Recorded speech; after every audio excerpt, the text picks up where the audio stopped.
This episode is brought to you by VIX Plus. If you liked VIX, you will love VIX Plus. Introducing the world's largest Spanish language premium streaming service with original and exclusive content like La Mujer del Diablo or the biographical series of Maria Felix. Stream original series, movie premieres every week, premium soccer from the best leagues in the world, sports, news, and much more. Go to VIXPlus.com and start your 7-day free trial today.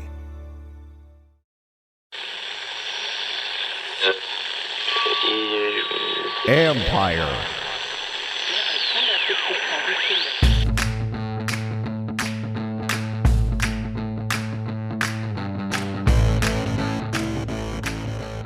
Hello and welcome to my podcast. Do me a favor, subscribe to the John Com Report wherever you get your podcasts, and on YouTube you can find us at Empire Media, AMPIRE. Hit that like button, hit that subscribe button. It's all good, folks. So it's another day of training camp. We're on Monday, August 1st. So let's get to the training camp updates. And by the way, again, as a reminder, you can always read my work on ESPN.com. We have daily camp nuggets that everybody from every NFL team sends in, every NFL reporter sends in from the teams they cover. So check that out there. And there's always stuff throughout the week that happens here that I will update you on ESPN.com. Let's get to what happened in practice today. And one of the things that didn't happen that we need to start with is receiver Curtis Samuel did not practice. Now, Ron Rivera said this is part of their plan. What they wanted to do is see how Samuel looked early in practice during training camp and then kind of go from there to gauge where he was at and what they want to then do. They lessened his workload last week, and then today he was not working. So Rivera mentioned about there is a need to get back into more football conditioning and to get him into that kind of shape. What I would just say is for everybody out there, we'll see. We'll see what this plan is and how it manifests itself if he's ready for the season. I think it's after a year of dealing with all this, more than a year, it has to be a little bit concerning to anybody that they're still at this point with Samuel. So I'm going to take a very much a wait and see approach. Is he there to start the season? How many games does he play? Then we'll have no doubt about what we know. That Rivera said that it had nothing to do with the groin injury. Again, we'll see, because again, you want your guys practicing. I think after I could understand the ramp up in the spring, a slow ramp up in training camp maybe, but let's see where it goes from here. But I think it's absolutely something that we all need to pay attention to. And conversely, running back Antonio Gibson was back out at practice. He'd been working on the side for last week. And the plan was always he had a minor hamstring issue in the spring. They wanted, again, I think the lessons they learned from Curtis Samuel last year was don't overdo it. So they slowly eased him into it, but he was taking all the full team work today or got a lot of work in full team drills. So that was a good sign for them. Chase Rouillet was getting work in the 9-on-9 situations. That's a good sign for them.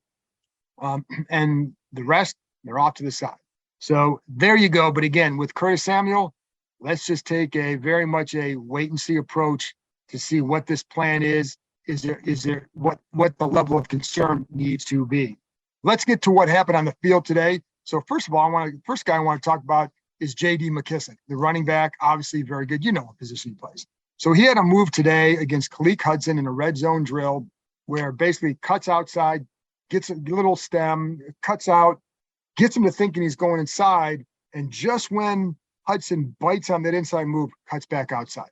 So it was just a fantastic, actually it was an outside in, back out. That's what he did. And so I was talking to somebody afterwards about him and why does he get what is it about him as a route runner and as a player that allows him to get that open? First of all, quick twitch. So let's start there because he has a lot of it. But the other stuff is he enhances that by how his approach. The eyes do not give away where he's going to go. And in fact, one person said he's a really good liar. In other words, his body language, where his body doesn't, he's going to give you false sense of where he's going. So, even on the route today, you take enough of a step you go back in enough to the inside to make the defensive player think that's where you're going, and then you immediately cut back out. So that's why Hudson bites hard on that inside fake, and there's like 4 yards of separation with McKissick to the outside. And the other thing is too, when you watch him work, like after practice with the jugs machine or whatever, he'll catch a lot of balls where he's getting ready to turn, right? So he's always ready to run after the catch and it's something he works on. Like, this is not all just natural. He works on it. So if you remember that play against Atlanta last year where he scores the game-winning touchdown, he was ready to cut on that play. So a defensive player comes flying over, but he's ready to cut up and get upfield right away. It allows him to then get more yards after the catch. Just a really nice job by him. Creates that space. And I think that guy should have a big year as long as he stays healthy, which, that's always the caveat for everybody. But I think it's someone that's going to be really good for Carson Wentz. And the other thing I like with he and Antonio Gibson, you saw it today, again, with Wentz, is in the red zone, both Gibson and McKissick are, because they have that receiver background, they can do some different things. Like, you see the slants from from out wide against defensive backs, knowing how to run that. But I think Carson Wentz throws that well. I saw completions to both those guys in that sort of a set. So I think like both those guys could be a big help, but especially McKissick. And as one person pointed out today, he's like, hey, don't sleep on McKissick as a between the tackles runner. I don't think anybody should, because I think he showed he can do it. I just think he's more known for the hands and the pass catching, but it's why if this team goes to 4 wide, they feel really good still about the run game because of J.D. McKissick. And it's why they should have never screwed around with bringing him back. Don't even let him go out there and have the chance of losing him. Should have just signed him right away. Let's talk Carson Wentz, because again, we're still seeing the accuracy issues at times. And sometimes in practice, say, oh, wow, it's a really good throw, really good session. And then the defensive backs or the defense just starts winning. And when you watch Wentz, it's really hard. I talk to a lot of people about this, like, where does that the inaccuracy come from? Because sometimes it looks really accurate and he's got a really good arm. And then other times it's like, okay, it's not accurate. So why is that? So sometimes I'll watch it and I'll slow it down, bit by bit. And sometimes you see, like, I talk to my guy, Logan Paulson, he'll talk about lower half all the time with quarterbacks. So you watch the lower half of Wentz, and sometimes he does throw all upper body. So that's good because you can get some quick twitch throws. You don't have to always get your feet around. You can get it out of there, but it's also maybe leads to some inconsistencies when you're not doing that. And when you're throwing on air, you should be doing that. And so that's where one of the things I wonder about with that. But then I also talked to somebody else here who thought it was more about he's still getting used to the timing of the offense. And so that's why they feel that he's been off. Now, I wonder, though, there's a difference between being off and being high with a lot of throws.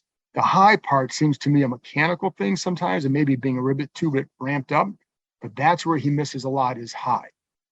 But some of the other inaccuracies they felt stem as much from being new to the offense and still needing to get that timing down.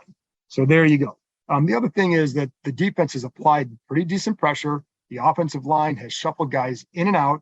And you see that all the time, that John Matsko, the line coach, is really good at getting a lot of guys in there.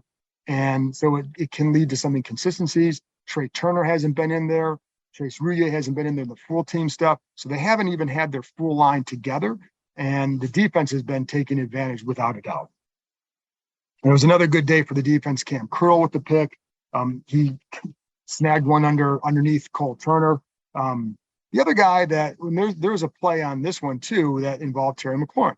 And McLaurin has had kind of a quiet camp, to be honest. And we're not used to, we haven't seen we've seen some big plays, but I don't think he's had as big a camp as he's had at other times in the past, for whatever reason. I think William Jackson is having a good camp. That's part of it. And just working together with Wentz. There was one throw today where Wentz tried to get to him, but he looked like he stared Terry down the whole way. So the defensive back on that play, I think it was Bobby McCain, was able to cut under, and Wentz threw down. It was 30 yards or so, but he threw, again, upper body, all upper body. And it was an easy pick for McCain. So, again, good day for the defensive backs. And I told you about some of the red zone drills already with Wentz. And then the other guy I want to point out is Montez Sweat, not necessarily because of what he was doing on the field, because of what he was saying when he was off to the side. So there's a drill that ones go against the ones in 11 on 11. So after that, Montez Sweat is sitting over by the front pylon, about a yard or two out of bounds, just taking a knee as the number 2 offense and defense are working against each other. So you obviously exhort for your defensive mates. Those are the guys that you're working with all the time. But what I heard from him is how he was with the offensive guys. So Brian Robinson runs a route, little out route on the first play, wide throw from Taylor Heineke. Really not much that could have been done there. Good defense. So rather than just talk smack, Montez Sweat basically told him, hey, there was nothing you could do with that. I told to Robinson, there's nothing you could do with that one. And which, it's a little thing, but it's nice that he's doing that with a guy on the offensive side of the ball. And then later, a couple plays later, Cole Turner makes a really nice catch in the back of the end zone. And rather than being disappointed for his defensive guys, Montez Sweat was yelling for Cole Turner, I like it, tight end, I like it. That's the kind of stuff Ron Rivera was talking about the other day too, is not just doing the chirping and talking smack, which Sweat loves to do, but it's the other part, exhorting your teammates, telling them, maybe giving them tips about why you beat them on a certain play or what you saw from them on a certain play that allowed you to win that rep, that kind of stuff. But I also think it's this kind of stuff when you're basically saying positive things to guys on the other side of the ball. And that is what we saw from Wentz. And by the way, actually from Sweat. And by the way, on the pass to Turner, a really nice route by Cole, and little stem gets to the inside, stem outside, get to the inside, gets his head around right. He is such a good target in the back of the end zone. And the one thing I think you're going to see with him is they don't feel like he's really ever covered because of that size. So there you go. That's my training camp report for today, Monday, August 1st. I will be back with another update tomorrow. Talk to you next time.